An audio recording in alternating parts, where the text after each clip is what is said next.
Alam ko na ang lahat. Sinabi na sa akin ng anak mong hayop ka. Nagpakahirap ako sa Saudi para buhayin kayo, para mabigyan ng magandang buhay ang mga anak natin. Tinis kong lahat ng pagpapahirap sa akin ng mga amo ko. Tapos ikaw, anong pinagagawa mo? Ha? Hindi ka na naawa. Pati mga anak mo sinasaktan mo dahil sa lintik na pagsusugal mo. Patawarin mo ako, mahal.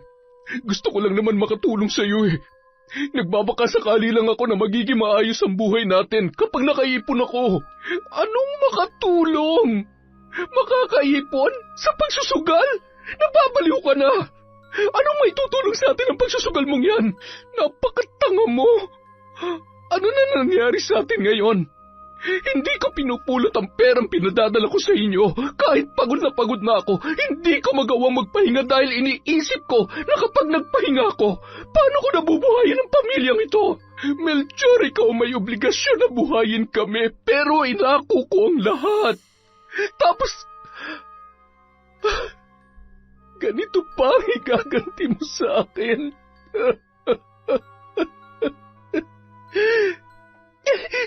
Huwag niyo akong hahawakan! Salbahe ka! At palaban pa. Yan ang gusto ko sa mga babae. Maganda at lumalaban. Ano, Melchor? Gusto mo makabayad ng utang, di ba? Wala ka nang iisiping utang sa akin kung ibibigay mo lang sa akin ang anak mo. Kahit isang gabi lang, amanos na tayo.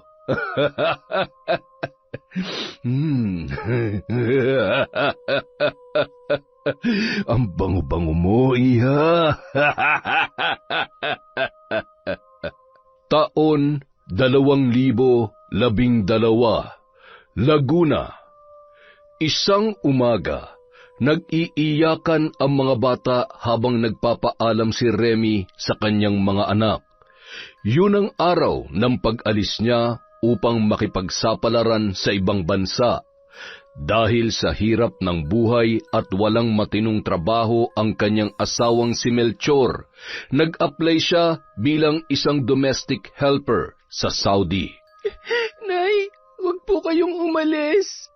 Mamimiss po namin kayo. Dito na lamang po kayo sa bahay. Huwag na kayong umiyak, mga anak. Napag-usapan na natin to, di ba? Para sa inyo naman to eh. Konting tiis lang. Pero Nay, bakit hindi niyo na lang po subukan maghanap ng trabaho dito sa atin para hindi niyo na kailangan pang umalis? Balang araw maiintindihan niyo rin ako. Makakahanap ako ng trabaho dito pero hindi naman sapat ang sahod para sa atin. Doon mas malaki ang kikitain ko. Agad na lumapit si Mang Melchor kay Remy at marahang hinagkan sa pisngi ang kanyang asawa. Mag-iingat ka doon, mahal, ha? Pasensya ka na. Kung may trabaho lang sana ako, hindi mo na kailangan lumayo sa amin. Ako ang padre de pamilya. Ako dapat ang bumubuhay sa inyo, pero... Ay naku, Melchor, huwag ka naman magdrama dyan. Basta, ikaw na munang bahala sa mga bata. Yung mga bilin ko sa inyo, huwag niyong kalilimutan. Sige na, kailangan ko nang umalis. Wala pa ring tigil sa pag-iyak ang dalawa niyang anak, habang si Remy ay pinipigilan naman ang pag-agos ng kanyang mga luha habang naglalakad papunta sa nakaabang na tricycle. Nang biglang tumakbo si Nene at muling niyakap ang kanyang nanay Remy. Sinundan naman ni Melchor ang dalagita at pilit na tinatanggal ang braso na mahigpit na nakahawak sa kanyang ina. Halika na anak, kailangan nang umalis ng nanay mo. Huwag ka mag-alala, uuwi rin siya kaagad kapag nakaipon na siya ng pera. Patuloy pa rin sa paghikbi si Nene hanggang sa tuluyan ng nakaalis ang tricycle na sinasakyan ni Remy. Makalipas ang isang araw, nakarating na si Remy sa Saudi. Magkahalong takot at lungkot ang kanyang nararamdaman. Yun kasi ang unang pagkakataon na nawalay siya sa kanyang pamilya. Mas lalong tumindi ang pangamba niya nang mapansin ang pagiging masungit ng kanyang amo at pagiging mahigpit nito sa lahat ng kanyang ginagawa. Diyos ko, kayo na po ang bahala sa akin. Ilayo niyo po ako sa anumang kapahamakan. Ipapaubaya ko na po ang sarili ko at ang kapalaran ko sa inyo. Huwag niyo po akong pababayaan alang-alang sa mga anak ko. Samantala, nakatanggap naman ng text si Melchor mula kay Remy na nakarating na ang kanyang asawa sa Saudi. Hindi na ito nakatawag pa sapagkat nag-aalangan siya dahil sa takot na mapagalitan ng kanyang amo. Ay, nakarating na raw ang nanay ninyo. Salamat naman at ligtas siya. Oh, Henny, bakit umiiyak ka na naman? Sorry po, Tay. Hindi ko lang po talaga mapigilan ng luha ko. Huwag ka nang umiyak, ate. Naninibago lang tayo na wala na si nanay. Wala na tayong tagaluto ng baon kapag papasok sa eskwela at saka wala na ring mag-iingay sa umaga. Oo nga naman. Alarm clock pa naman natin yung tuwing umaga. Mamimiss ko rin ng sobra-sobra ang nanay ninyo. Pero huwag kayong mag-alala, mga anak. Nandito naman si tatay. Lahat ng ginagawa ni nanay, simula ngayon, ako na ang gagawa. Mabuti pa'y gawin niyo na yung mga assignment ninyo at magluluto na ako, ha? Habang abala sa pag-aaral ang magkapatid, ay pasimple namang kinunan yon ng larawan ni Melchor at ipinadala sa kanyang asawang si Remy. Samantala, palihim namang tinitingnan ng babae sa kanyang cellphone at napangiti yon nang makita ang larawan ng kanyang mga anak.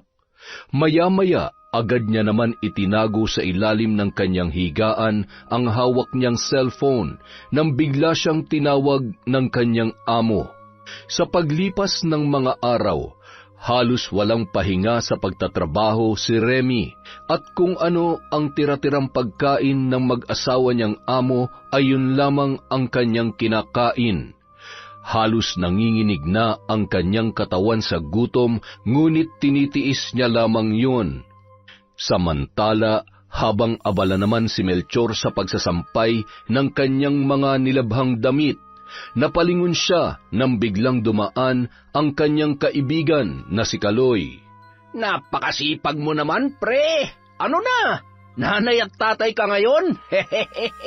Sumama ka kaya sa akin minsan para naman nalilibang ka. Hindi pwede, pre.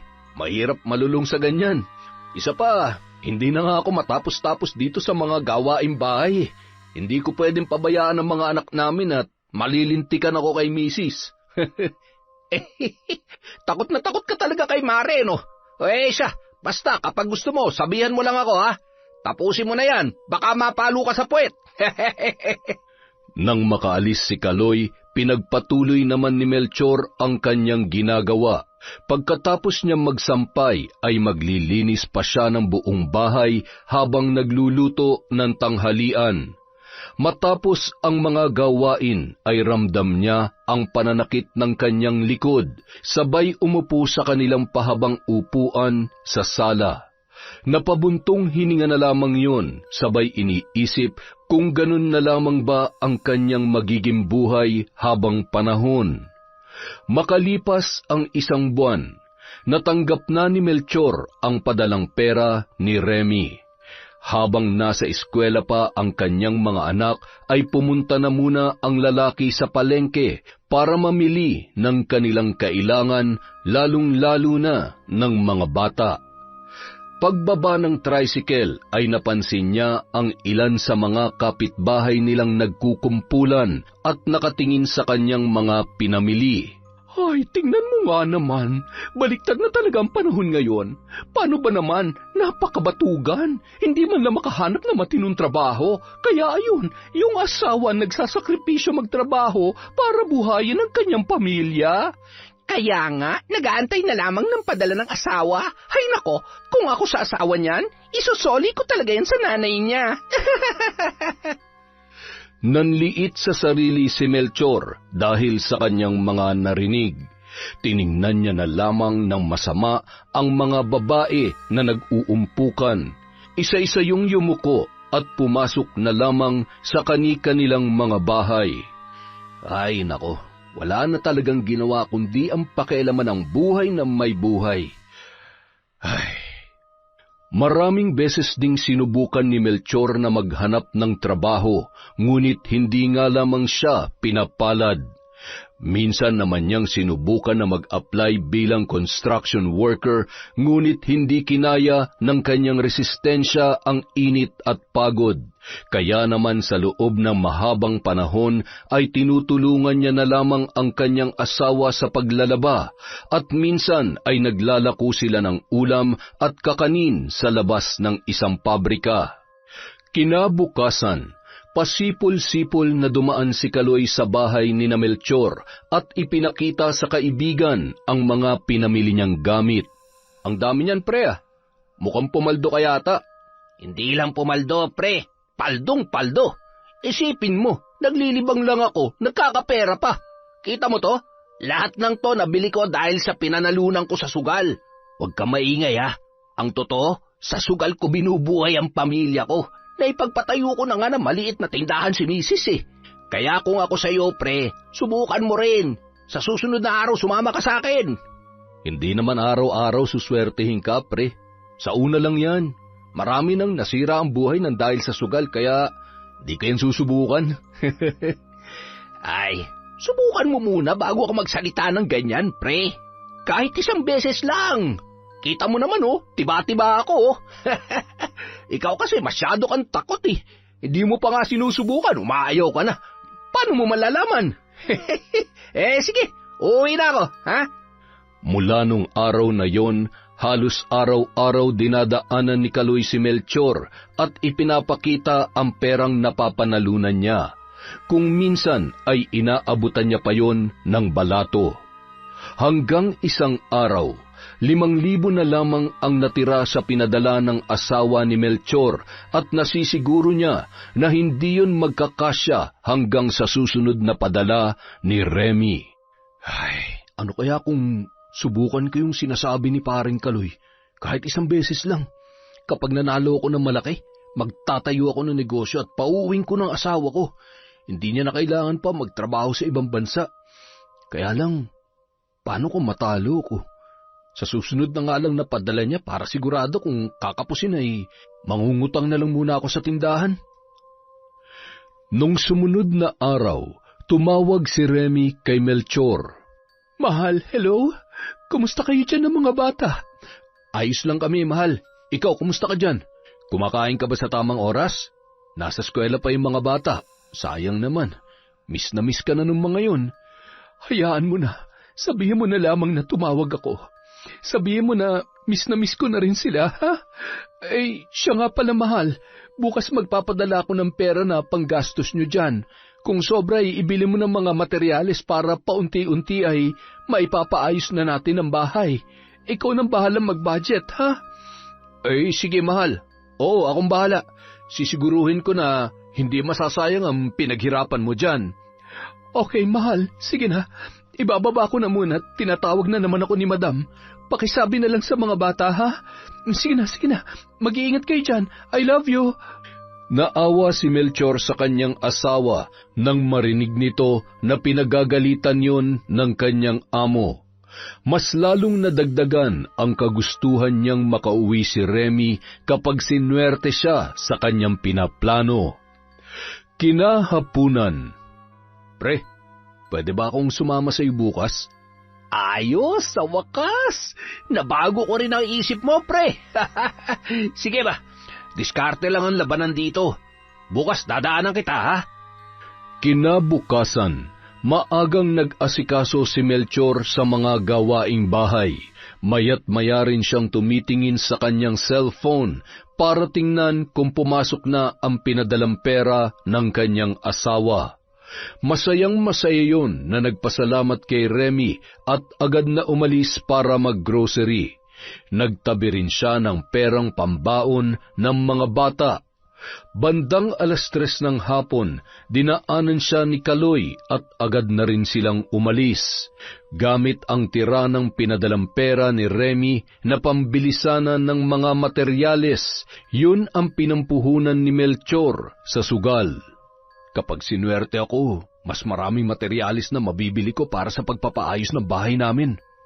Si Melchor ang pinaupo ni Kaloy para lumaban at siya naman ay nagmamasid lamang muna para matuto yung dumiskarte. Napasuntok sa mesa si Kaloy nang sunod-sunod na nanalo si Melchor at naghiyawan na ang mga nanonood. Yun! Kapag sinuwerte ka nga naman talaga, oh! Sabi ko na sa'yo, pre, kung sa trabaho mailap ang swerte sa'yo, pues dito sa sugal, easy-easy lang yan. Yung 5,000 ko, pre, naging 20,000. Grabe! Salamat! Ang galing mo! Ganun talaga kadaling kumita dito ng pera, pre. Oh, paano ba yan? Mukhang kailangan natin mag-celebrate sa pagkapanalo mo. Tagay tayo mamaya, ha? Salamat, pare. O ito, 2,000, balato ko sa'yo. Salamat talaga, ha? Sana nun pa ako nakinig sa'yo. Hindi na sana umalis pa si Mrs. Ay, ayos lang yun. Dahil panigurado kung nandito siya, malamang hindi ka pinayagan. Alam mo naman yun. Ano, tama ako, di ba? Umuwi na rin agad ang dalawa at namili sa bayan. Nag-uwi ng masarap na ulam si Melchor, kaya tuwang-tuwa ang kanyang mga anak. Pagkatapos nilang kumain ay sakto namang dumating si Kaloy. O ano, pre, tagay tayo? Kahit isang bote lang. Ise-celebrate lang natin ang pagkapanalo mo. Panalo? San po kayo nanalo, tay? Ay, wala anak. Nagbibiro lang si paring Kaloy. Hindi ba, pare? Ay, ibig kong sabihin, panalo ang tatay mo, nene. Maswerte kasi siya sa nanay niyo, eh. Oo naman. Sige na, mga anak. Magiinom lang kami ni Tiyo Kaloy ninyo. Sige po, tatay. Kami na lang po magliligpit ng mga to. Basta wag lang po kayong magpapakalaseng, ha? Siyempre naman, anak. Isang bote lang, pagkatapos matutulog na si tatay. Nag-inuman sa may balkonahe ng bahay sina Melchor at Kaloy habang masayang-masaya sa kanilang pagkukwentuhan. Muntik ka na madulas kanina, pare. Kinabahan tuloy ako. Hindi pwedeng malaman ni Dodong at ni Nene ang tungkol sa pagsusugal ko. Mayayari ako. Sigurado ako magsusumbong ang mga yan kay Remy. Pasensya ka na, pare. Huwag ka mag-alala. Ngayong alam ko na, mag-iingat na ako sa susunod. Ay, ano? Sasama ka ba ulit sa akin bukas? Oo naman, pare. Magtatabi ulit ako ng perang pantaya. Yung 10,000 naman, ibibili ko na ng mga materyales dito sa bahay. Kinabukasan, maagang umalis si Melchor at namili ng materyales. Agad niya namang kinuhanan ng larawan ang mga yun at ipinadala kay Remy. Ganito palang pakiramdam kapag nanalo ng malaki. Nangangati na naman tong mga palad ko. Siguro, suswertehin ulit kami mamaya. Kapag nagtuloy-tuloy ang panalo ko, pwede ko nang pauwiin si Mrs. Mula noon, araw-araw nang sumasama si Melchor sa kanyang kaibigan. May mga pagkakataon pa na si Melchor na mismo ang nagyayaya kay Kaloy na magsugal. Halos sunod-sunod rin ang kanyang pagkapanalo, kaya naman mas lalo siyang naeengganyo. Hanggang sa palaki na ng palaki ang ipinupusta ni Melchor sa pagsusugal. May mga pagkakataon na nangungutang pa yun para lamang meron siyang ipantaya. Lintik, minamalas yata ako ngayon, ah. Talo na naman. Oh, ano, pre? May pantaya ka pa? Mukhang malaki-laki ng talo mo ngayon, ah. Kaya nga, pare, pwede bang pairamin mo muna ako? Uwi na tayo, pare. Mahirap na, baka matalo ka pa ulit. Huwag mo na munang pilitin at mukhang malas ka ngayon. Bawi na lang tayo bukas. Pairamin kita. Hindi, pre, kailangan ko makabawi ngayon. Sige na, pero na, kahit 2,000 lang. Ibabalik ko naman yan eh. Kapag natalo ko, di sa pagpapadala na lang ni Mrs. ko babayaran. Ay, yan. Ipanalo mo yan, pre, ha? Walang nagawa si Kaloy kundi pahiramin na lamang ang kanyang kaibigan. Kahit anong pagpipigil nito sa lalaki ay hindi na ito maawat sa kagustuhan na makabawi. Napailing-iling na lamang si Kaloy sa inaasta ni Melchor. Hindi niya akalain na mas malala pa pala yun sa kanya. Kinahapunan, mainit ang ulo ni Melchor na umuwi sa bahay. Sinalubong pa ito ng kanyang mga anak na mas lalong nagpainit ng kanyang ulo. Tay, buti naman po, umuwi na kayo. Saan po ba kayo galing? Kanina pa po kami naghihintay sa inyo ni Dodong eh. Gutom na po kasi kami, wala pa pong ulam. Wala na rin pong lulutuin sa ref. Bumili po... Lintik! Malalaki na kayo, pati pagkain nyo, aasa nyo pa sa akin? Wala naman po kasi kayong iniwang pera sa amin eh. Kaya hindi po ako nakabili ng lulutuin. Ba't sumasagot ka pa talaga? O yan, bumili kang sardinas. Po? Sardinas? Bakit? Nagrereklamo ka? Umayos ka, nene, ha? Baka sa'yo ko ibuhos ang init ng ulo ko. Ang bihirang buhay to. Yan lang ang pera ko, kaya kung ayaw nyo mag-ulam ng sardinas, huwag kayong kumain. Pero, nasaan na po yung pinapadala ni nanay? Ang dami mo naman tanong. Ang sabi ko, bumili ka ng sardinas, di ba? Opo. Sige po, bibili na po ako. Sumunod naman si Dodong sa kanyang ate na punong-puno ng pagtataka sa inaasal ng kanilang ama. Ate, sandali! Sasama ako! Ano ba nangyayari kay tatay? At saka, bakit parang ang init ng ulo niya? Nag-away kaya sila ni nanay? Hindi ako sigurado. Ang ipinagtataka ko lang kung saan siya pumupunta at bakit wala na siyang pera. Ay, hindi bale. Sardinas na muna tayo. Gutom na rin ako eh. Ako rin, ate. Tawagan kaya natin si nanay. Oo nga, tama ka. Ay, nakakamiss si nanay, no? Pagkatapos bumili, ay umuwi na ang dalawa at agad naman nang naghain si Nene. Dong, tawagin mo si tatay. Sabihin mo kakain na tayo. Tay, kakain na po tayo. Sige na, mauna na kayo kumain. Wala pa akong gana. Kakain na lamang ako kapag nakaramdam ako ng gutom. Tumango na lamang si Dodong at bumalik na sa kusina. Kahit gutom na ay nagtira pa rin sila ng ulam para sa kanilang tatay Melchor na noon ay nakatulog na sa may upuan sa sala.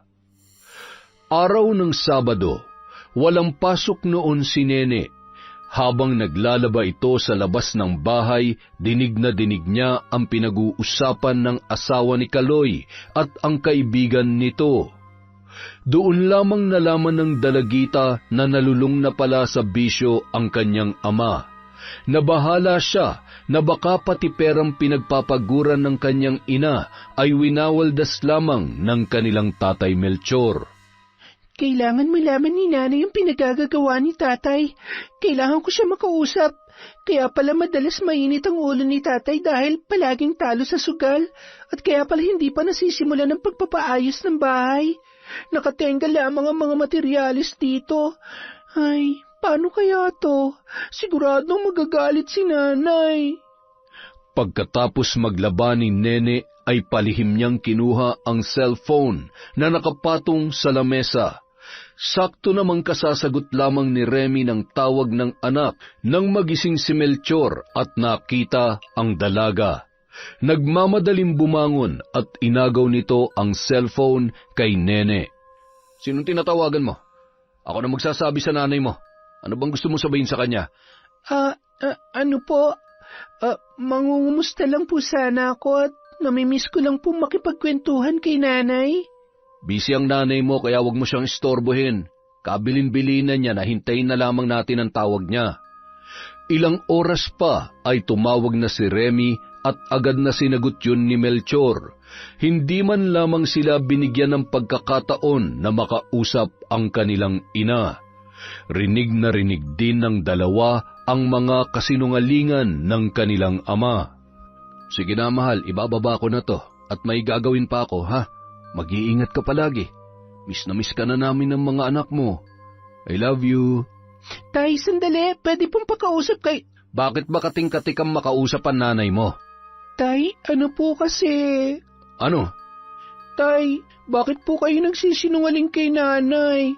Hindi pa nga po ninyo nasisimulan ng pagpapaayos ng bahay tapos sasabihin nyo maganda na ang bahay at malapit nang matapos.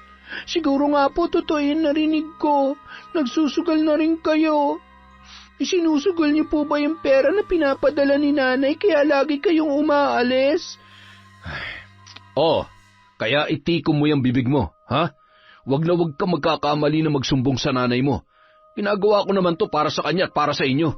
Huwag kayong mag-alala, sinisiguro ko na dito ko mababagong buhay natin. Alam mo ba, kapag nanalo ko, pauwiin ko na nanay mo. Makakabili tayo ng mas malaking bahay at kahit ano mabibili nyo na ni Dodong. Para sa amin? Bakit, Tay? Anong maganda may dudulot ng pagsusugal ninyo? Sa tingin nyo po, may aahon tayo niyan sa hirap. Mas lalo lamang tayong lulubog niyan. Tay naman pinaghihirapan ni nanay ang perang pinapadala niya sa atin, kaya sana naman... Anong karapatan mo para pagsabihan ako ng ganyan, ha? Baka nakakalimutan mo na anak lang kita. Binabalaan kita, nene. Kung ayaw mo masira ang pamilya natin, wag kang magkakamali magsumbong sa nanay mo. Naintindihan mo? Ariko, Tay. Opo, hindi po ako magsusumbong. Ate, Tay, ano pa nangyayari? Wala, Dodong. Halika na, gawin na natin yung assignment mo. Parang takot na takot ka, ate. Sigurado ka bang okay ka lang? Napagalitan ka ba ni tatay? Okay lang ako. May pinag-usapan lang kami ni tatay tungkol kay nanay. Makalipas ang 1 taon, hindi na mapigilan ni Remy na mag-usisa dahil sa mayat-mayang paghingi ng pera ni Melchor. Ang palaging dahilan noon ay may mga dapat pang bilhin sa pagpapaayos ng bahay. Para hindi naman maghinala ang asawa, kinunan ng larawan ni Melchor ang pinapagawang bahay ni Kaloy at ipinadala yon sa kanyang asawa. Natanggap mo na ba, mahal, yung pinadala kong picture? Ayan. Malapit na matapos yung pinapaayos nating bahay. Oo, mahal, nakita ko na. Salamat, ha. Nakakatuwa at nakakatanggal pagod din. Unti-unti na nating natutupad ang mga pangarap natin. Yung bahay at sariling kwarto ng mga anak natin. Yung mga bata, kumusta? Hindi ko na sila nakakausap. Pakisabi na lang na miss ko na sila, ha? Sige, mahal. Sasabihin ko na lang sa kanila. Pasensya na at busy sila palagi sa school, eh. Ang daming project. Sa dami ng ginagawa, madalas nasa kaklase nila at maaga rin sila matulog sa gabi. Kapag tumatawag ka, ayaw ko nang gisingin at pagod na pagod talaga sila. Paniwalang-paniwala naman si Remy sa mga larawan at sinasabi ng kanyang asawa na si Melchor. Makalipas ang mahigit 1 taon, tapos na ang kontrata ni Remy. Kaya naisipan nitong umuwi at magbakasyon. Hindi niya ipinaalam sa asawa ang kanyang plano para sorpresahin ito at ang kanilang mga anak. Matutuwa ang mga bata. Miss na miss ko na sila. Ano kaya ang magiging reaksyon nila pagdating ko? Dahil hindi niya ipinaalam sa kanyang pamilya, kaya walang sumundo sa kanya sa airport. Nagtaksi na lamang yun papauwi.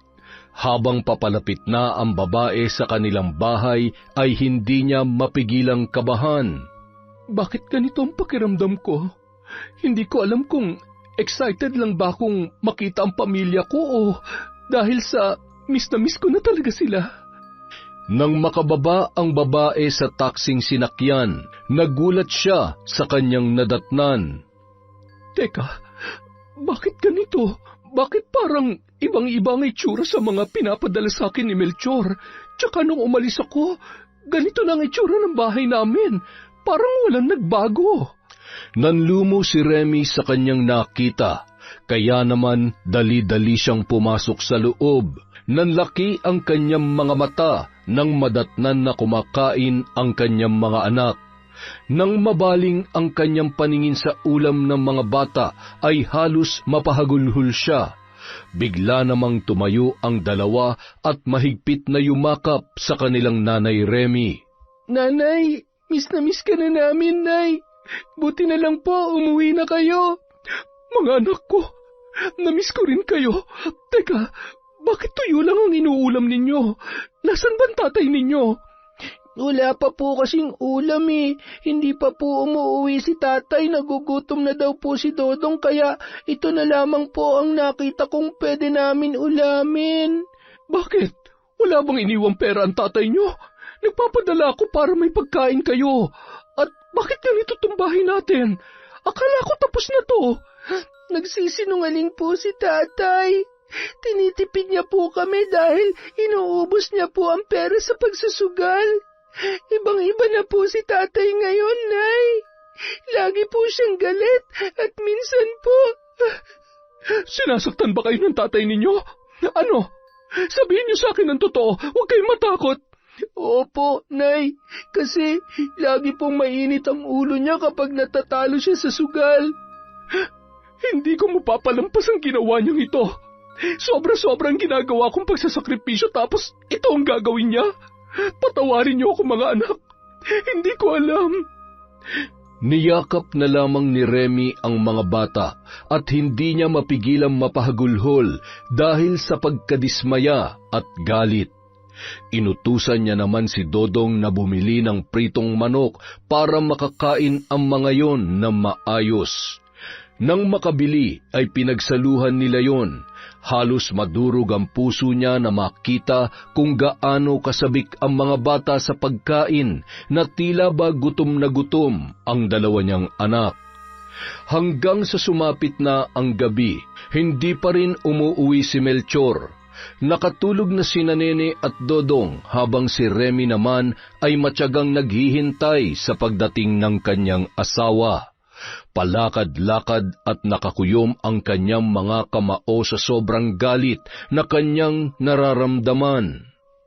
Maya-maya pa, pasuray-suray na naglalakad ang lalaki habang papasok sa kanilang bahay. Nahimasmasan yon sa kalasingan nang makita ang kanyang asawa. Remy, mahal ko? Ikaw ba yan? Teka, kailan ka pa dumating? Napakaganda mo't bitawan mo ako. Ikaw, saan ka galing? Bakit ngayon ka lang? At lasing na lasing ka pa talaga. Pasensya na, mahal. Kasi, birthday kasi ni Pareng Kaloy. Nagkasiyahan lang naman kami. Minsan na naman ako mag-inom. Napaksinungaling mo. Hindi ko akalain na ganito madadatan ko pag uwi. Akala ko ba matatapos ng bahay? May sarili ng kwarto mga anak natin. Pero bakit ganito? Anong ginawa mo sa perang pinaghirapan ko? Magpapaliwanag ako, mahal. Ano kasi... Alam ko na ang lahat. Sinabi na sa akin ng anak mong hayop ka. Nagpakahirap ako sa Saudi para buhayin kayo, para mabigyan ng magandang buhay ang mga anak natin. Tinis kong lahat ng pagpapahirap sa akin ng mga amo ko. Tapos ikaw, anong pinaggagawa mo? Ha? Hindi ka na naawa. Pati mga anak mo sinasaktan mo dahil sa lintik na pagsusugal mo. Patawarin mo ako, mahal. Gusto ko lang naman makatulong sa iyo eh. Nagbabaka sakali lang ako na magiging maayos ang buhay natin kapag nakaipon ako. Anong makatulong? Makakaipon? Sa pagsusugal? Nababaliw ka na. Anong may tutulong sa atin ang pagsusugal mong yan? Napakatanga mo. Ano na nangyari sa atin ngayon? Hindi ko pinupulot ang perang pinadadala ko sa inyo. Kahit pagod na ako, hindi ko magawang magpahinga dahil iniisip ko na kapag nagpahinga ako, paano ko nabubuhayin ang pamilyang ito? Melchor, ikaw may obligasyon na buhayin kami, pero inako ko ang lahat. Tapos, ganito pa ang igaganti mo sa akin. Abay, ang galing mo rin no? Porke ikaw may trabaho, susumbatan mo na ako? Bakit ikaw naman na may kagustuhan na magtrabaho sa ibang bansa? Pinilit ba kita? Kaya wag mo ipamukha sa akin na wala akong kwentang asawa. Bakit? Totoo naman ha. Wala kang kwenta. Wala kang mayambag sa pamilyang ito eh. Simpleng pag-aalaga lang sa mga anak mo, hindi mo pa magawa. Naggising ang dalawang bata dahil sa pagtatalo ng kanilang mga magulang. Muntikan pang mauwi sa sakitan ang kanilang pag-aaway. Walang nagawa ang dalawang anak kundi ang umiyak habang patuloy sa pagtatalo ang kanilang nanay at tatay. Kinaumagahan, nag-alsabalutan ang mag-iina. Walang nagawa si Melchor para pigilan ang kanyang asawa. Uuwi sila sa probinsya kung saan nakatira ang nanay nito. Nasa Siquijor at mag-isa na lamang doon mula nung nag-asawa si Remy. Mahal, patawarin mo na ako. Huwag niyo akong iwan. Pangako magbabago na ako. Ayusin natin to. Mahal, pakinggan mo naman ako. Bakit ako makikinig sa mga kasinungalingan mo? Wala na tayong dapat pag-usapan. Halina kayong mga anak. Makalipas ang isang araw, nagulat na lamang ang matanda nang makita ang paparating na si Remy at ang mga anak nito na sina Nene at Dodong. Binitawan niya ang hawak niyang walis at sinalubong ang mag-iina. Nako, ang mga apo ko, ang lalaki nyo na. Agad naman nagmano ang mga yun sa kanilang lola. Salamat, kaawaan kayo ng Diyos. Maiba ko, ano nangyari at biglaan yata ang pag-uwi ninyo? Hindi ba't may pasok kayo? Bakit? Nagkaproblema ho kami ni Melchor, Nay. Mas makabubuti ho kung dito na lamang muna kami. Dahil sa kapangyarihang taglay ni Lola Edna, nararamdaman niya na may mabigat na pinagdaraanan ang kanyang anak. Isang manggagamot ang matanda at marunong din mambarang. Ngunit mas tinuon niya ang oras sa pagtulong at panggagamot. Nang maikwento ng mag-iina ang nangyari ay hindi naman maiwasang magalit ni Lola Edna. Sinasabi ko na nga ba, tama ang pakiramdam ko sa lalaking yon. Simula pa lang ay ayaw ko na kay Melchor. Hindi ka kasi nakikinig sa akin eh. Anong gusto mong gawin ko? Gusto mo ba parusahan natin ang lalaking yon para magtanda? Abat, hindi na siya nahiya. Huwag na ho, Nay. Gusto ko lamang magpalipas ng galit. Baka sakaling magbago pa si Melchor. Hindi pa naman huli ang lahat. Gusto ko lamang na madala siya at pagsisihan niya ang kalokohang ginawa niya. Naririnig mo ba ang sarili mo, Remy? Kapag pinatawad mo pa yung asawa mo, mas lalo lamang lalaki ang ulo niyan. Ikaw din, pagsisisihan mo ang pangalawang pagkakataon na ibibigay mo sa walang kwenta mong asawa. Batid ni Remy ang tinutukoy ni Lola Edna, kaya nakiusap ito sa ina na siya na lamang ang bahala sa kanyang asawa. Ayaw naman nitong mapahamak ang lalaki dahil masasaktan ang kanyang mga anak. Napapailing-iling na lamang ang babae dahil bago pa sila pumunta doon ay naiisip niya na ganoon ang magiging reaksyon ng matanda. Nay, pwede bang huwag na lang po muna natin siyang pag-usapan? Gulong-gulo pa po ang utak ko. Gusto ko po munang ipahinga ang isip ko, Nay. Ay siya, sige anak. Magpahinga ka muna. Sandali lamang at magluluto ako. Salamat naman sa Diyos at nakita ko ulit itong mga mahal ko nga po. Makalipas ang 2 araw, nagulat si Remy nang biglang dumating si Melchor sa bahay ni Lola Edna. Galit namang sinalubong yon ng matanda. Anong ginagawa mo dito, batugang lalaki na sugarol at saksakan ng sinungaling, ha? Gusto mo yatang makatikim ng bagong hasa na karit eh. Ano? Ang lakas ng loob mo na magpakita pa dito. Ang kapal-kapal. Nay, kalma. Ako na pong bahalang kumausap sa kanya. Bakit ka ba sumunod dito? Remy, mahal, patawarin mo na ako. Nagsisisi na ako sa mga nagawa ko. Hindi ko kaya na mawala kayo ng mga anak ko. Umuwi na tayo, pakiusap. Mahal na mahal ko kayo. Hindi ko kaya mabuhay na wala kayo. Ano ka mo? Mahal?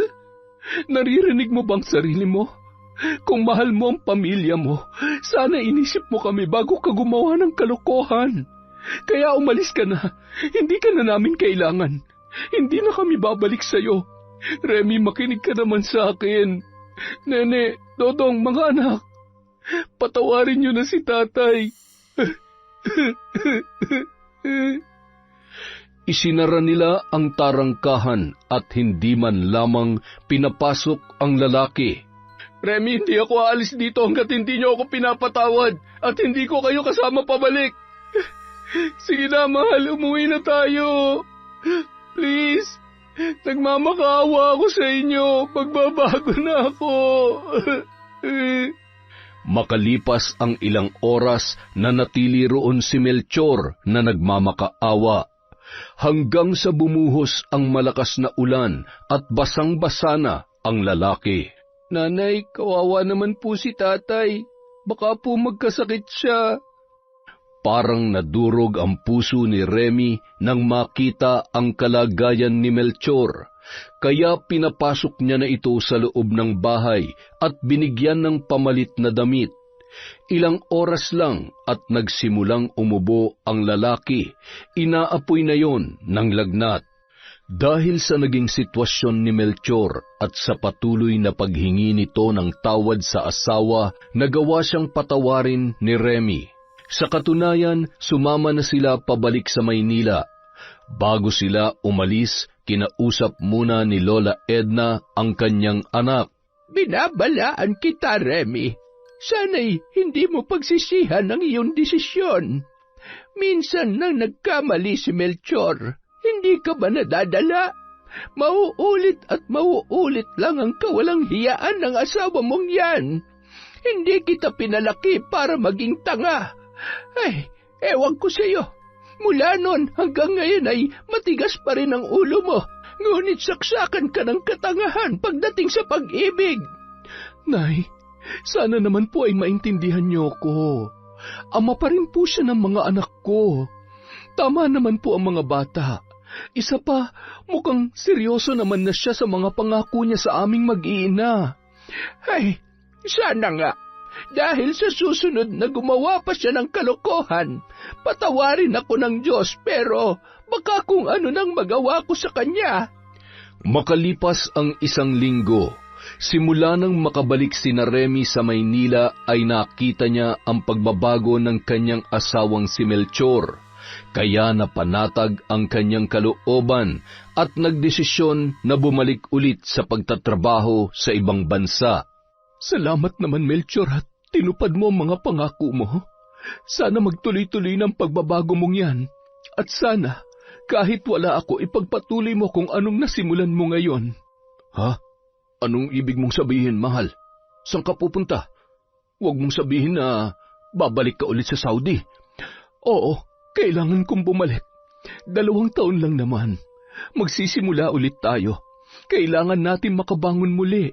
Kung hindi sana kalimutan na nga natin ang nakaraan. Nalulungkot lamang ako tuwing naiisip ko ang nangyari sa atin. Kaya nakikiusap ako sa iyo na sana naman ay tulungan mo na ako na ibangon ang pamilyang ito. Hindi ko ito kayang mag-isa. Pangako, mahal, hindi na ako gagawa ng anumang ikasisira ng pamilya natin. Pinagsisisihan ko na yon.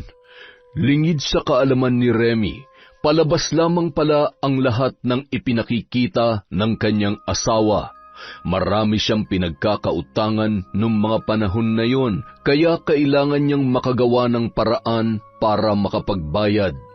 Kaya sa kaloob-looban nito ay masayang-masaya siya na malaman na babalik pa sa ibang bansa ang kanyang asawa.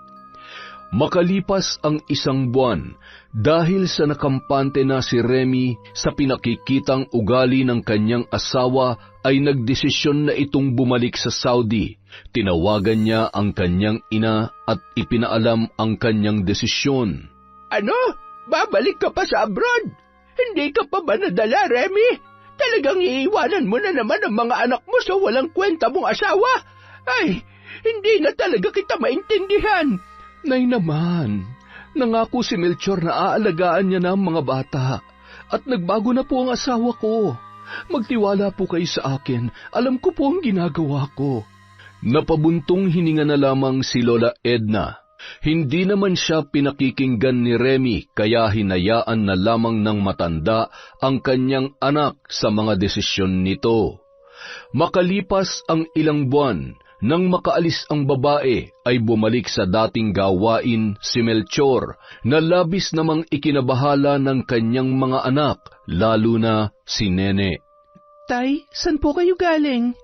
Nagsusugal na naman po ba kayo? Akala ko po, magbabago na kayo. Bakit po? Itiko mo nga yung bibig mo at hindi ko na naman nagugustuhan yung mga pinagsasabi mo. Ano mong pakialam mo? Ay, ipagtimpla mo na lang ako ng kape. Ay, teka sandali. Huwag ka magkakamali na magsumbong sa nanay mo, ha? Malilintikan ka sa akin. Dali na, yung kape ko. Bilis! Bagal!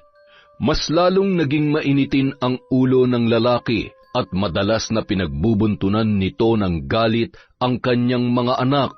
Kagaya ng dati, madalas itong matalo sa sugal at mas lalong nadagdagan ang kanyang problema nang ginigipit na siya ng kanyang pinagkakautangan.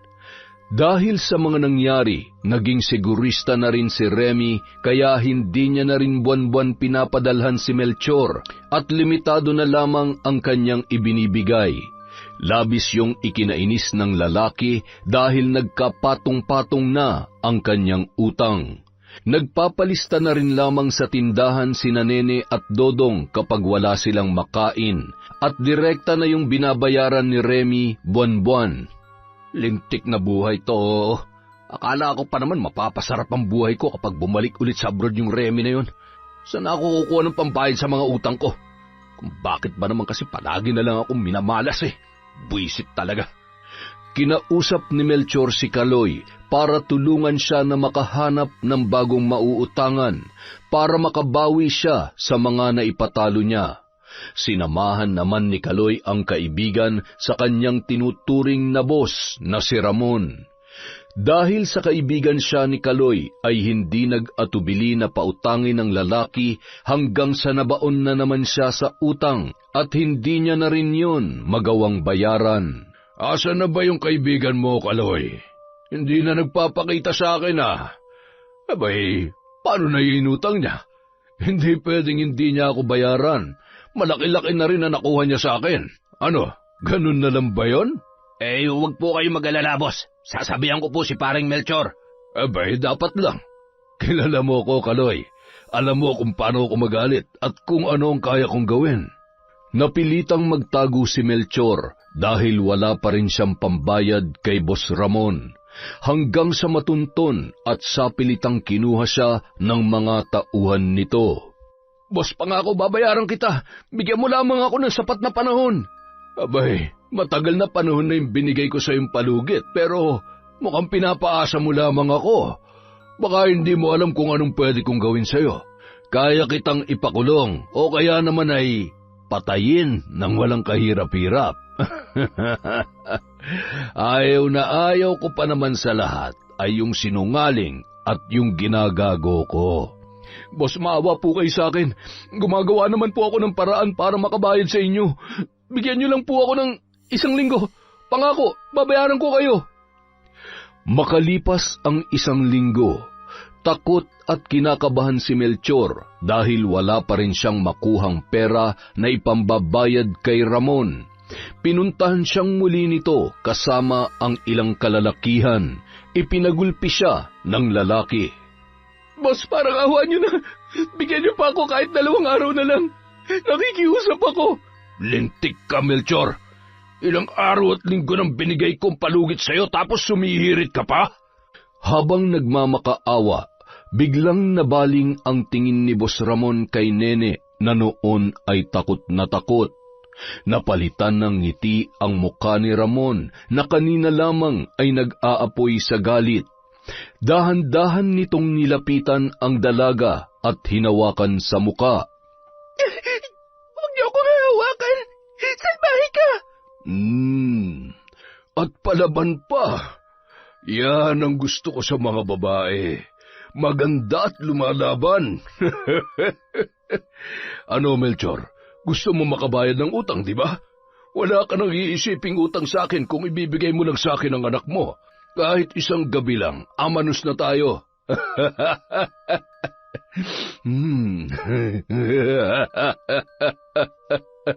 Ang bango-bango mo, iha. Anak, pwede bang sumama ka muna sa kanya? Tulungan mo naman si tatayo. Ayoko pa mamatay. Tay, bakit ako sasama sa kanila? Anong gagawin nila sa akin? Huwag ka na maraming tanong, sumama ka na lang. Boss, ibalik niyo sana ng ligtas ang anak ko. Yan! Madali ka naman palang kausap eh. Tara na, bitbitin niyo na yung hapunan ko. Hoy Melchor, umayos ka ha. Ang usapan ay usapan, kaya huwag kang gagawa ng hindi ko magugustuhan. Atin-atin lamang to. Naintindihan mo? Opo, boss.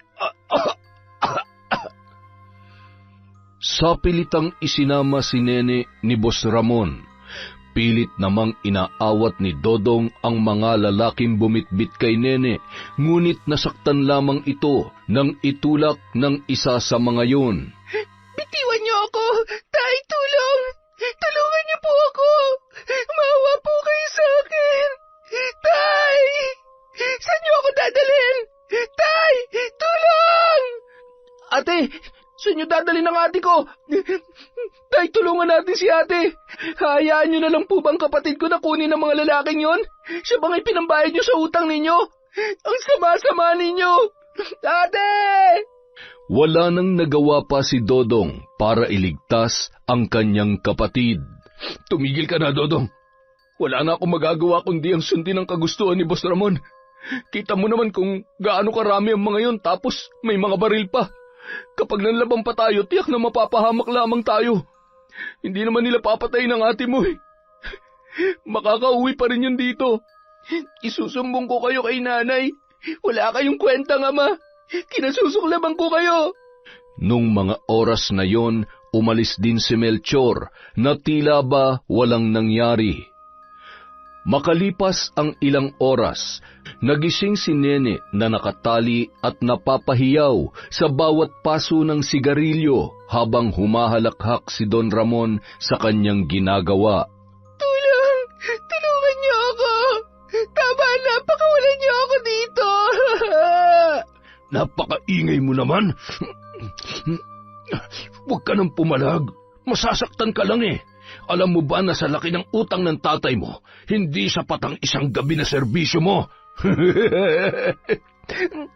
Anong gagawin mo sa akin? Ano ba? Wag! Nanay ko!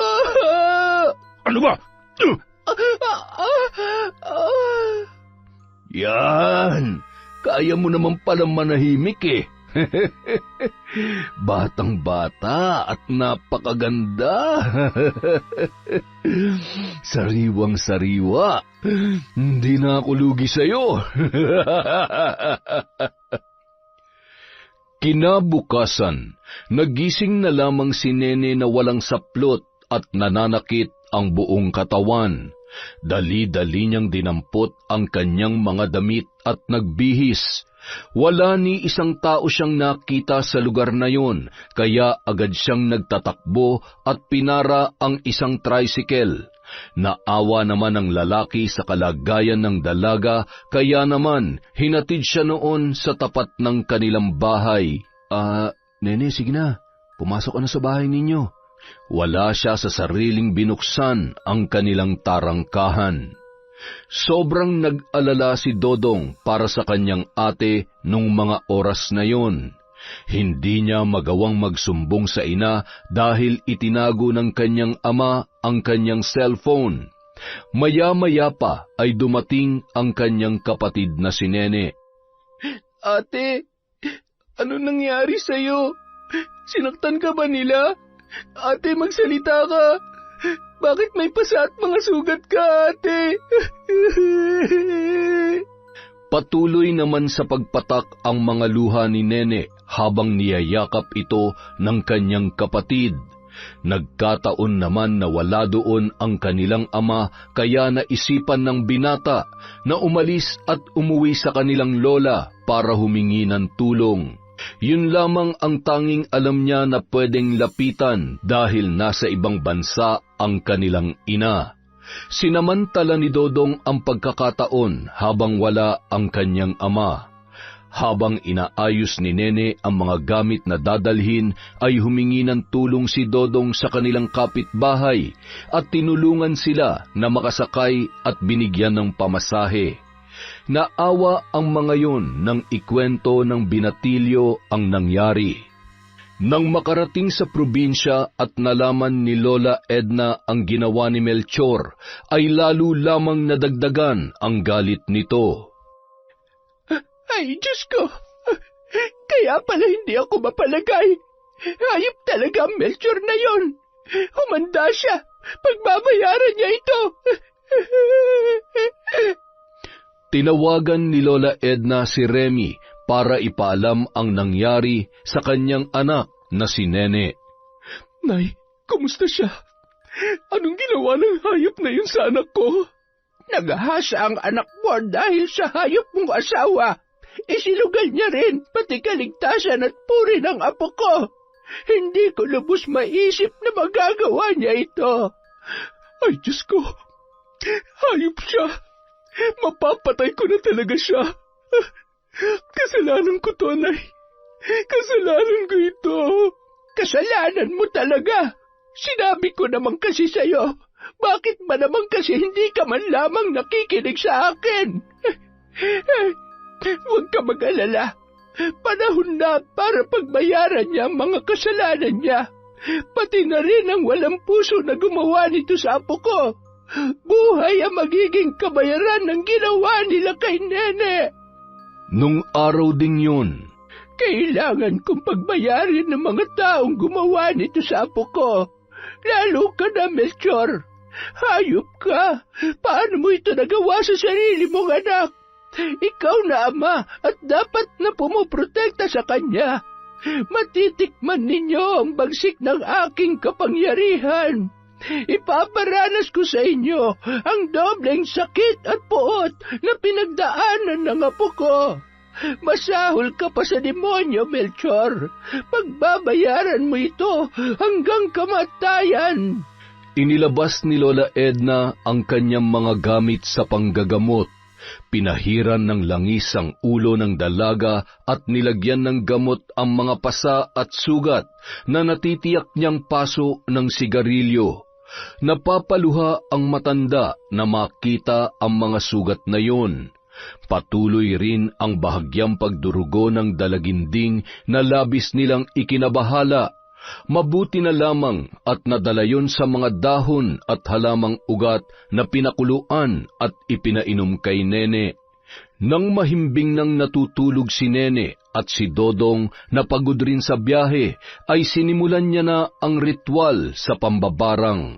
Sa pamamagitan ng aking kapangyarihan, inuutusan kita, dinggin mo ang hiling ng aking kalooban. Parusahan mo ang mga taong nanakit sa apo ko. Sakit na walang paglagyan, mga sugat na magnanaknak at unti-unting kikitil sa kanilang mga buhay.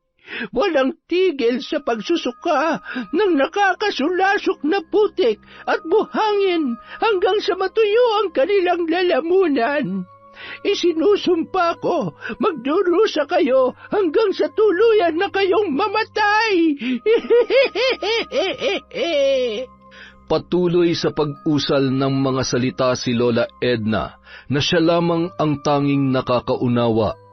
Habang pabigat ng pabigat ang mga salitang binibitawan ng matanda, mas pabigat ng pabigat din ang hangin bumabalot sa buong paligid. Unti-unti ring namamatay ang mga nakasinding kandila sa lugar kung saan isinasagawa ng matanda ang pambabarang. Samantala, nang makita ni Melchor na wala ang mga gamit ng kanyang anak, ay nabahala naman yun, sabay nagtanong-tanong sa kanilang mga kapitbahay. Nagkaisa ang mga yon na kahit alam nila kung nasaan ang magkapatid, ay hindi na lamang sila magsasalita. Napapailing ang mga yon at palihim na minumura si Melchor ng nakatalikod.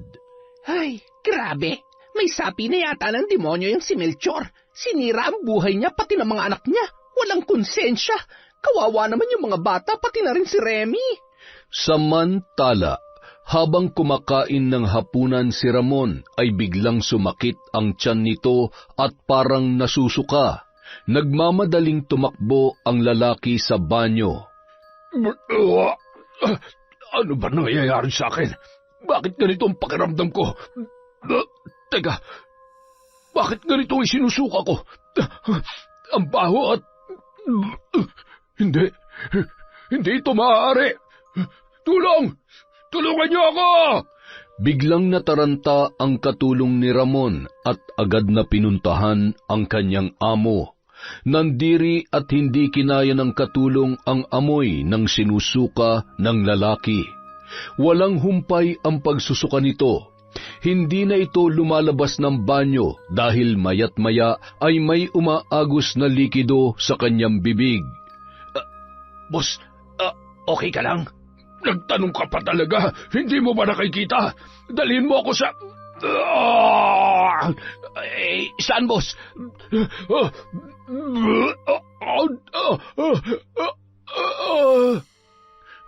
Buhay pa ba siya? Patay. Anong gagawin ko dito? Saan ko dadalhin ng buteteng ito? Sa ospital ba o sa punerarya? Parang hindi na humihinga eh. Ang baho. Pati tuloy ako nasusuka na.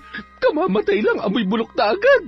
Makalipas ang ilang minuto, habang tinatawagan ng isang tauhan ang kanyang mga kasamahan para malaman kung ano ang gagawin sa kanilang boss, ay bigla naman nagkamalay si Ramon. Boss, salamat naman at buhay ka. Mamamatay na yata ako. Dalhin mo na ako sa ospital. Opo. Sandali lang po at tatawag ho ako ng ambulansya. Akala ko ho kasi patay na kayo kaya punerarya ho na tawagan ko. Tarantado ka. Ikaw ang papatayin ko dyan eh. Kinahapunan, nalaman ni Melchor ang nangyari kay Ramon nang ikwento ni Kaloy ang sinabi ng lalaki. Biglang kinabahan si Melchor dahil ilang araw na rin siyang may nararamdaman na kakaiba. Ilang sandali pa, nagsimula na ring magduduwal si Melchor at nagluwa ng malapot na likido na kulay itim. Nanlaki ang mga mata ni Kaloy nang makita ang nakakadiri at masangsang na amoy na iniluwa ng kanyang kaibigan. Teka, bakit parehong-parehong isinusukan niyo ni Boss Ramon? Hindi kaya binabarang ka rin? Barang? Bakit mo naman naisip yon? Kasi hindi ko lang alam kung naniniwala ka, pero totoong barang. Karaniwan kapag may nagawan ka ng kasalanan, may naiisip ka bang pwede may gawa nito? Alalahanin mo pare, baka may atraso ka. Nako, kung ako sa'yo humingi ka na ng tawad o di kaya ay magpaalbularyo ka na bago pa mahuli ang lahat. Biglang natigilan si Melchor at naalala ng lalaki ang kanyang mga anak. Iisa lamang ang naiisip niya na maaaring puntahan ng mga bata. Pumasok din sa utak nito ang matandang si Lola Edna. Natitiyak niya na nagsumbong dito sina Nene at Dodong. Naalala niya na minsan nang naikwento ni Remy ang tungkol sa kakayahang mambarang ng kanyang biyanan. Ano pre, ayos ka lang ba? Bigla ka natahimik dyan ah. Naalala ko lamang si Nanay Edna pre. Posible kasing siya may gawa nito. Malakas din ang hinala ko na nandun ang mga anak ko. Gusto ko silang puntahan kaya lang siguradong galit sa akin at tingnan mo nga itsura ko. Aabutin pa ba ako ng 1 buwan nito? Ay, magpatingin ka na sa doktor o kung hindi naman, magpaalbularyo ka na habang mas maaga pa. Ay, teka, bakit ba kasi lumayas yung mga anak mo? Sobrang laki ng kasalanan ko, pare. Alam kong hindi na nila ako mapapatawad. Hindi na naitago pa ni Melchor ang nangyari at naikwento niya yon kay Kaloy. Napamura ang kaibigan sa mga nalaman at hindi siya makapaniwala sa nagawa ni Melchor sa sarili niyang anak. Pinagsisisihan ko naman ang mga nangyari. Hindi ko sinasadya, pare. Nagipit lang talaga ako. At wala akong nagawa dahil nadala lang ako ng takot kay Boss Ramon. Gabi-gabi akong hindi pinapatulog ng konsensya ko dahil sa kagaguhan ko. Napahamak din ang anak ko dahil sa akin. Sana mapatawad ako ng Diyos sa mga kasalanan ko, pare. Napakagago mo naman, pare. Anak mo yun eh. Ano ba nangyayari sa'yo? Hindi ko naman nakalain na hindi mo pala kayang kontrolin ang sarili mo. Sana pala hindi na lang kita. Huwag mo na sisihin ang sarili mo, pre. Ako may kasalanan sa lahat ng ito, kaya dapat lang siguro na parusahan ako sa mga nagawa ko. Tama ka. Napakagago ko at alam ko, hindi na ako mapapatawad ni Remy at ng mga anak ko. Mamamatay na yata ako mag-isa sa buhay, pre. Samantala, Naipaghiganti ko na ang anak mo. Ginawa kong nararapat gawin para parusahan ng mga taong nagkasala sa kanya, lalong-lalo na magaling mong asawa. Huli na para magsisihan pa tayo. Ang kailangan nating gawin ngayon ay tulungan si Nene na kalimutan ang masalimuot na nangyari sa kanya. Kailangan ka ng mga anak mo, Remy. Kung maaari lamang ay umuwi ka na. Oo, Nay. Uuwi na ako. Kasalanan ko kung bakit nangyari to sa mga anak ko. Lalong-lalo na kay Nene. Ipapakulong ko siya, Nay. Uuwi ako at haharapin ko siya. Ipamumukha ko sa kanya kung gaano siya kawalang kwentang asawa at ama. nataon naman na mabait na ang naging amo ni Remy, kaya nang malaman ang nangyari ay agad siyang pinayagan at nagpaabot pa ng tulong. Makalipas ang 1 linggo, umuwi na ang babae sa bansa. Hindi niya maipaliwanag ang kanyang nararamdaman. Pagkarating ni Remy sa bansa, ay dumiretso na siya sa kanilang bahay. Halos hindi niya maihakbang ang kanyang mga paa papasok. Malalim na buntong hininga ang kanyang pinakawalan bago ito pumasok sa loob. Nadatnan niya si Melchor na hirap sa kanyang kalagayan. Remy, asawa ko. Buhay ka pa pala? Kumusta? At anong sabi mo? Asawa? Ang kapal naman ng mukha mo para tawagin akong asawa matapos lahat ng kasalanang ginawa mo. Paano mo nagawa yun kay Nene? Ha? Sumagot ka. Napakawalang hiya mo. Pinatawad kita sa mga pagkakamali mo noon, pero sa ngayon, hindi na kita patatawarin. Sinayang mo lang ang lahat. Sinira mo ang buhay ng anak ko. Remy, hindi ko ginusto mapahamak ang anak natin. Wala akong nagawa para ipagtanggol siya.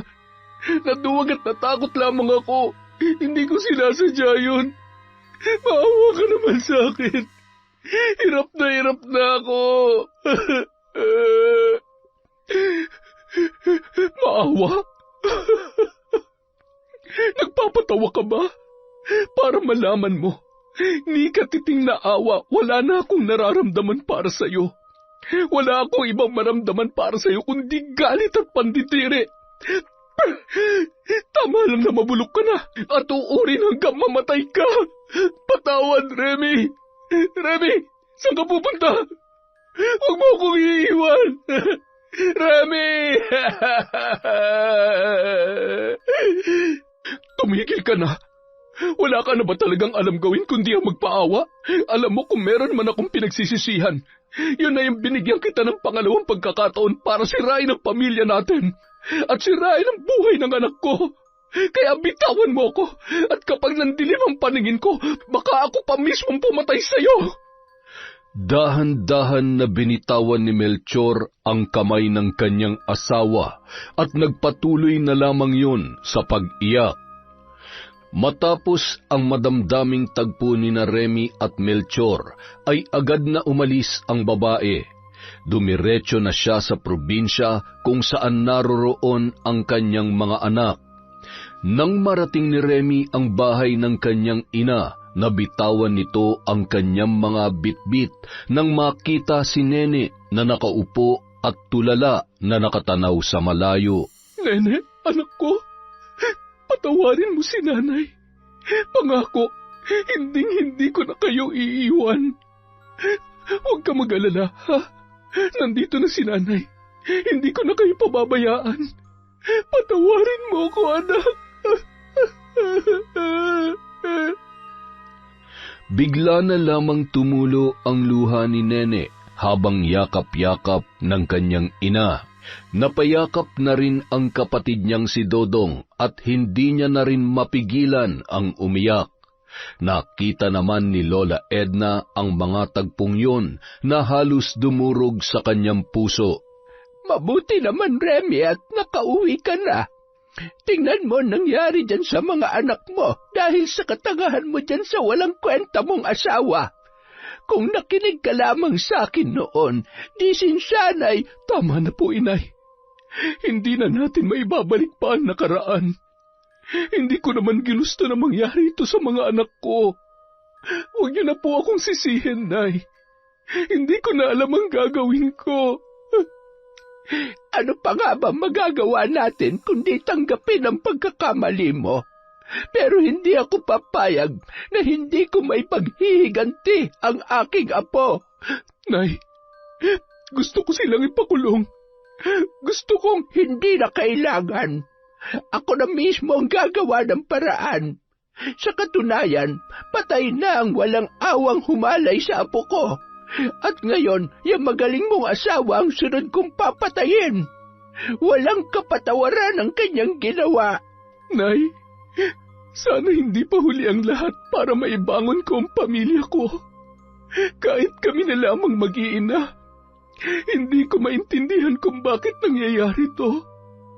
Wala naman akong ibang gusto kundi maibigay ang buhay na nararapat para sa kanila, pero bakit? Bakit kailangan mangyari to sa amin? Magpakatatag ka, anak. Lalo na ngayon. Sa'yo huhugot ng lakas ang mga anak mo, kaya higit sa lahat, pilitin mong magpakaina sa pagkakataong ito. Malalampasan mo rin ang lahat. Kahit naman pinagagalitan kita, nandito pa rin ako. Hindi ko naman kayo pababayaan. Samantala, muling dinalaw ni Kaloy si Melchor sa kanilang bahay para kumustahin ang kalagayan ng kanyang kaibigan. Kumusta na ang pakiramdam mo, pare? Siya nga pala, balita ko, umuwi na raw si Remy. Nagkausap ba kayo? Anong sabi niya? Oo, pare. Galit na galit sa akin ang asawa ko. Kinasusuklaman niya ako at naiintindihan ko naman kung bakit. Hindi ko siya masisisi dahil hindi ako naging mabuting asawa at ama sa mga anak ko. Tatanggapin ko na lang talaga na wala na. Hindi ko na sila makikita pa.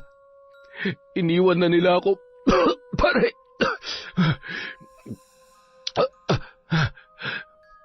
Habang tumatagal, palala ng palala ang kalagayan ni Melchor. Halos hindi na siya makabangon sa higaan. Ang mga naaawang kapitbahay na nagdadala ng pagkain at dumadalaw pa minsan-minsan ay nasusuka na sa umaalingasaw na amoy ng kanyang mga sugat. Paring Melchor, magpatingin ka na kaya sa albularyo. Baka sakaling matulungan ka pa na gamutin yung karamdaman mo. May kilala akong manggagamot, pwede kitang samahan. Hindi na, pare. Maraming salamat na lang sa pag-aalala. Hindi ko na kayang tumayo at maglakad. Hinihintay ko na nga lamang ang pagkamatay ko eh. Tutal, wala na rin namang kwenta ang buhay ko. Wala naman ang pamilya ko kaya mas mabuti pang... Ano ka ba? Huwag ka nga magsalita ng ganyan. Kung totoo mang binabarang ka, baka sakaling maawa sa'yo mambabarang. Walang masama kung susubukan mo. Papupuntahin ko na lamang ang manggagamot dito sa bahay mo, ha? Mabait naman yun at pwede kong pakiusapan. Mabuti na lamang may kakilalang manggagamot si Kaloy. Kaya agad niyang pinuntahan yun. Medyo may kalayuan pero hindi nagdalawang isip ang lalaki para tulungan ang kanyang kaibigan. Oh, Kaloy, ikaw pala. Ano bang sadya mo't naparito ka? Pwede po ba kayong sumama sa akin para gamutin yung kaibigan ko? Nakikiusap po ako. Maawa na po kayo sa kanya. Hirap na po siya sa kanyang kalagayan. Bakit? Ano nangyari sa kaibigan mo? Mukha pong binabarang siya eh. Ganun ba? Hindi mo ba nabalitaan na matagal ko nang tinigil ang panggagamot? Tumatanda na kasi ako Hindi na kaya ng katawan ko. Mabilis na akong mapagod. Parang awa niyo na po, ngayon lang po. Wala na kasi akong ibang malapitan na pwede makatulong sa kaibigan ko eh. Ay, siya sige. Papayag akong sumama sa iyo pero hindi ko maipapangako na mapapagaling ko siya. Susubukan ko na lang ang lahat ng makakaya ko. Kinuha ng matanda ang kanyang mga gamit sa panggagamot na noon ay itinago niya sa isang kahon. Nang ayos na ang lahat na dadalhin ng matanda ay umalis na ang dalawa. Ilang oras din ang kanilang binaybay bago narating ang bahay ni Melchor. Ay, Jesus Mariosep, malala na ang kalagayan ng kaibigan mo, Kaloy. Sukdulan ang galit ng taong may gawa nito sa kanya. Natitiyak ko na malaki ang kasalanan ng lalaking ito. Halos hindi na makapagsalita ng maayos si Melchor. Hindi niya na rin maigalaw ang kanyang buong katawan. Habang kinakausap ni Kaloy ang kaibigan, nagsimula ng mag-usal ng panalangin ang matandang albularyo. Amang makapangyarihan, nananalangin po ako sa inyo na alisin ang sumpa na nakakabit sa taong ito. Ipagkaloob mo sa kanya ang kapatawaran at kagalingan. Itaboy mo ang anumang masamang enerhiya at sumpa na bumabalot sa kanyang katawan. Bigyan mo siya ng lakas ng loob para malampasan ang mga pagsubok na ito sa kanyang buhay. Sa ngalan ng kapangyarihan mo, ipinapaubaya ko na po sa inyo ang kapalaran ng taong ito. Matapos mag-usal ng panalangin ang matanda, ay pinahiran niya ng langis ang buong katawan ni Melchor. Hinipan niya rin ng 3 beses ang ulo nito. Kinuha ng matanda ang bote na naglalaman ng pinakuloang iba't ibang uri ng halamang gamot at ipinainom sa lalaki. Panandalian namang guminhawa ang pakiramdam ng kanyang ginagamot. Pansamantalang lunas lamang ang ibinigay ko sa iyo. Hanggang walang puwang ang pagpapatawad sa puso ng taong may gawa niyan, ay hindi niya babawiin ang sumpa.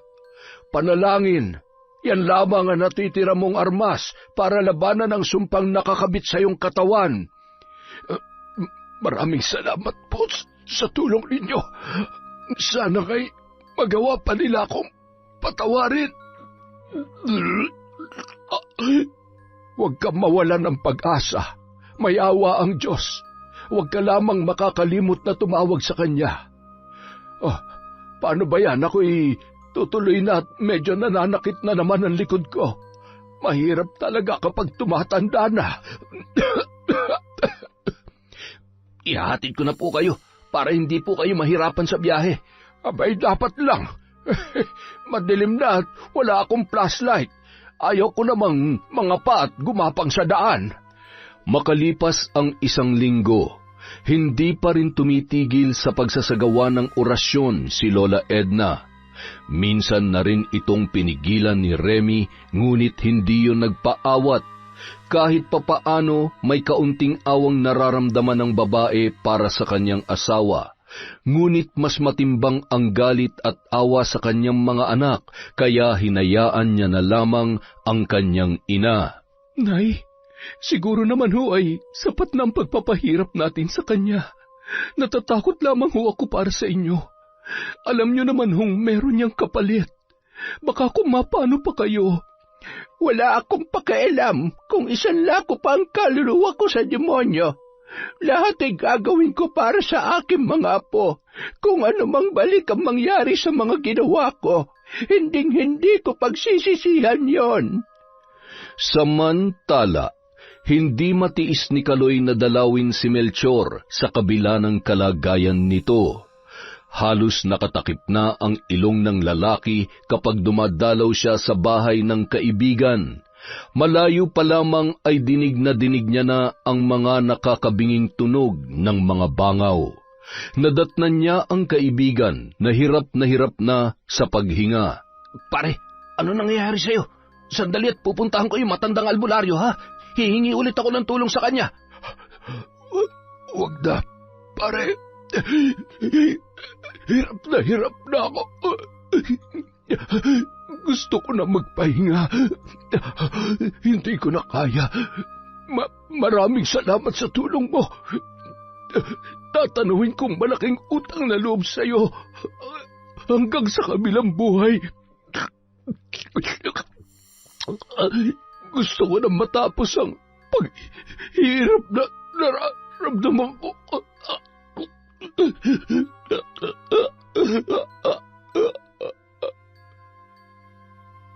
Tuluyan ng nalagutan ng hininga si Melchor.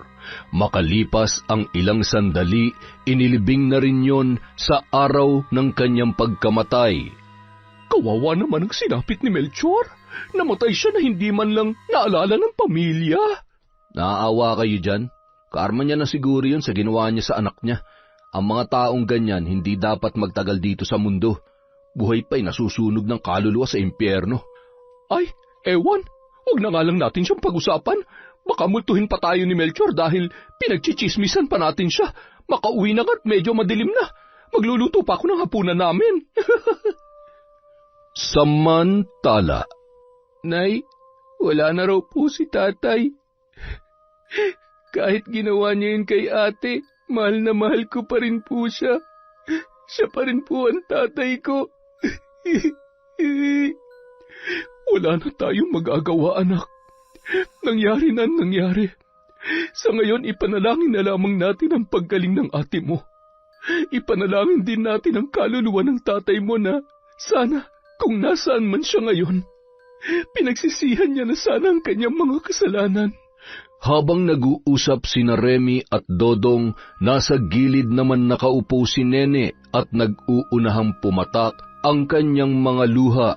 Kahit hindi siya nagsasalita, ay bakas pa rin ang pait sa kanyang muka, dala ng pagkawala ng kanyang ama.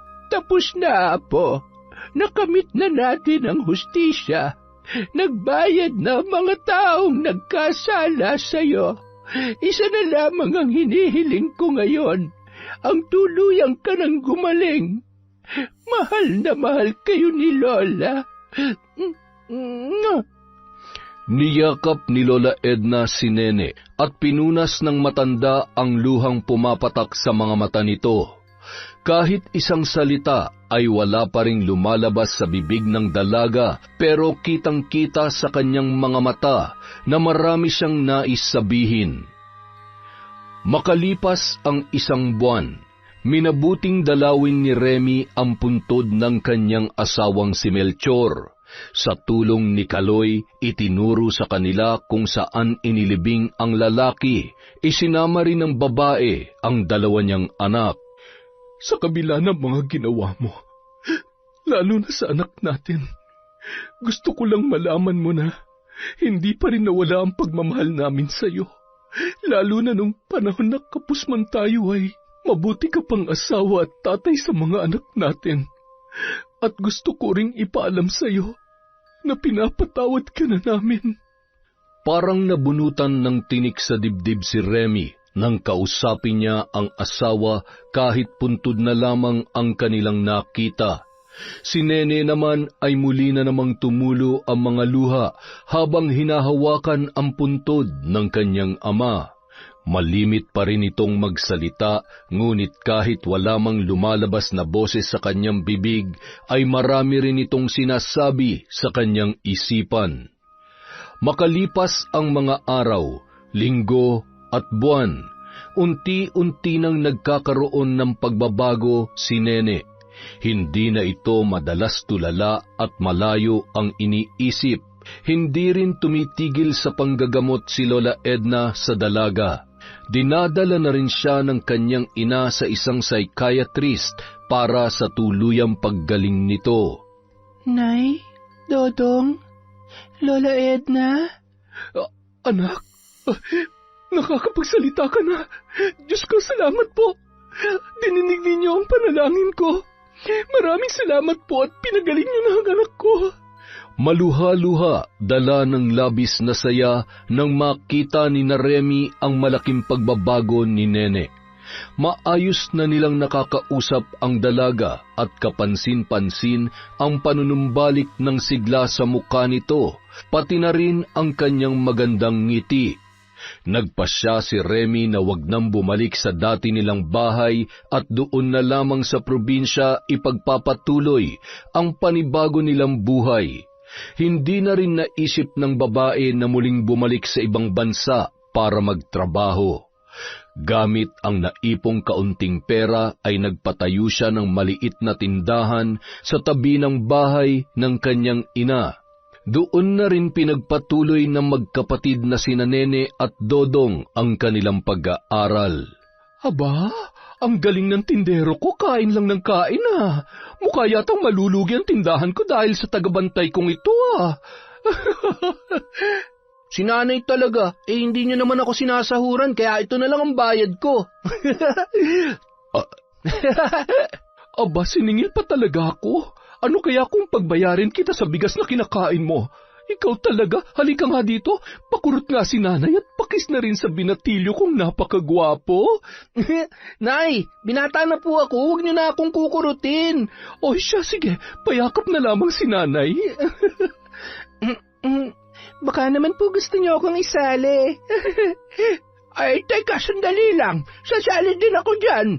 Abat, kapag ako'y nagtampo, lagot kayo sa akin. Yon! Ang ganda na naman ng kwentong yon. Dahil dyan, meron tayong shout out. Simulan po natin kay Boss John TV. Hi kay Minky Aswang Stories. Hello po kay John Paul Lagman, kay Gilbert Dalisay, kay Gina Lee, kay Charito Reyes from Rosario Tan. Shout out din po kay Denise Oliveros. Hi sa De Mayo family from Malaya De Mayo.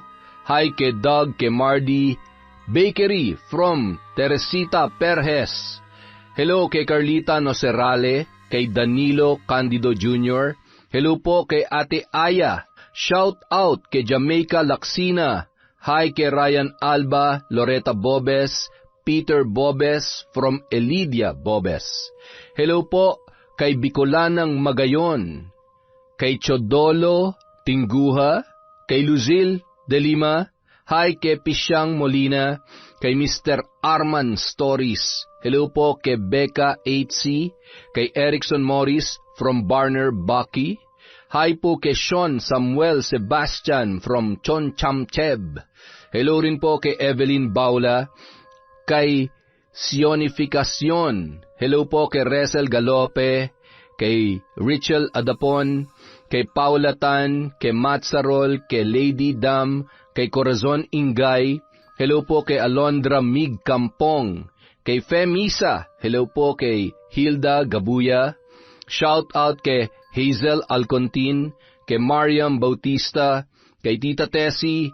Hello po kay Micah or kay Mika, kay Jessica Rojas, Erica Ember, kay Pafla Roblox, kay Betty Velasco. Hi kay sa Imperial family from Maria Grace Grefaldia. Hello po kay Lynn Zaagodo, kay Marilyn Dumagsa. Shout out sa Kadusale at Padillo family from Mavilin Padillo. Hi kay Cassandra Cory, kay Catalea Soto. Shout out kay Evelyn Reyes, kay Jaren Beter, kay Ramil Fariolin. Hello po sa Mangre Commissary, Manilyn, Marjorie, Jea, Bernadette, Genevieve, Aljon at sa lahat ng Shaki Mangre of Tapia General Trias Cavite from Jessie Pangadiin. Hello po kay Angelis Gudilosao. Hi kay Kimberly Caballero, kay Mariam Duca, kay Manisan Mamot Mapadtaya. Hello kay Riza Ann Teguhanon, kay Mira of Lipa, Batangas, kay Baby Dang Cordero. Hi po kay Shagala Mary sa Kakalda family from Connie Kakalda. Hi kay Gay Somodio, kay Virginia Pontillas, kay Asodisen Cerila. Shout out kay Elizabeth Pamintuan, kay Hana Maylin Sesgundo. Hello po kay Dores Estander, kay Mel Santarita, kay Roslyn Labajo, kay Divina Alaban Mirambil, kay Josephine Dordas from Patrick Dordas. Hi kay Bruha. Wildcats Kuting, meow. Hello po kay Mary Grace David, kay Judith Susada, kay May Megs, kay Willie May Jamio. Hello po kay Filipina Palsario, kay Cliven Dubalan, kay Margie Banosong, kay Dabadilla, kay Alma Naong. Hello po kay Manny Maniego, kay Crystal Jade Gonzalez, kay Jenny Lazarito, kay Beth Mercado, kay Maricel Barredo.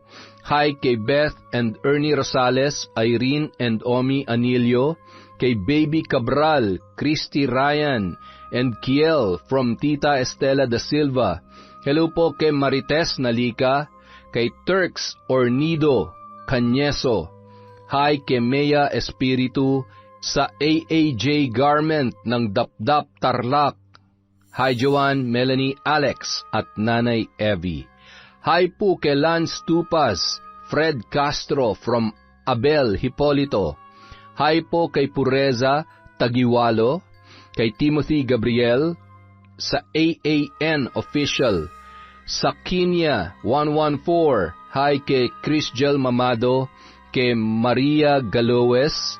Hi kay Dimples Yumi, kay Bon Jovi Holo, kay Christine Joy Parcutila, kay Mary Grace Saturnino, kay Jeneline Hobilia. Hi kay Hannah Maylin Sesgundo, sa Fontanilla at Matias family from Abigail Fontanilla. Hello po kay Analie Vallega, kay Corazon Cacalda. Hello sa Galedo family from Babes.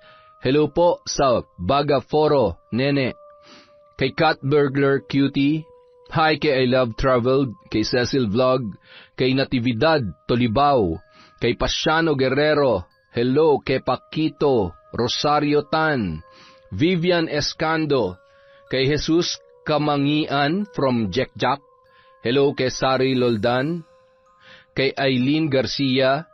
Hi kay Yam Kisha Elizabeth Hardinil, kay Jonko from Annalie Jong.